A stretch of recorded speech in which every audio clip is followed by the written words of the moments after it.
வணக்கங்க. நம்ம வைரம் விலாகுக்கு உங்களை அனைவரையும் வரவேற்கிறேன். இன்னைக்கு ஆடி பெருக்கு அன்னைக்கு நான் வைர விலாகுன்ற சேனலை ஆரம்பிச்சிருக்கேங்க.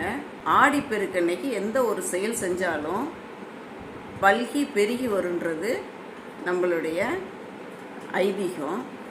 எனக்கு தெரிஞ்ச ஒரு சில விஷயங்களை உங்களோட ஷேர் பண்ணிக்கிறதுக்காகவும் எனக்கு தெரியாத விஷயங்களை உங்கள்கிட்டேருந்து தெரிஞ்சுக்கிறதுக்காகவும் தான் இந்த சேனல் நான் ஓப்பன் பண்ணியிருக்கேன். ஆடி மாதம் 18வது நாள் கொண்டாடும் ஒரு திருவிழா ஆடிப்பெருக்கு. பெருமையும் சிறப்பும் வாய்ந்த காவிரி அன்னையை வரவேற்கும் விதமாக இந்த விழா கொண்டாடப்படுகிறது. ஆறு, குளம், ஏரி இங்கே இருக்கிறவங்க மட்டும்தான் இந்த விழாவை கொண்டாடணும்னு அவசியம் கிடையாது. தண்ணிங்கிறது விவசாயத்துக்கும் பயன்படுது, மனிதன் உயிர் வாழ்கிறதுக்கும் தண்ணி பயன்படுது. நீர்நிலைக்கு நன்றி சொல்கிறதுக்காக இந்த பண்டிகையை கொண்டாடலாம். மீண்டும் வேற ஒரு செய்தி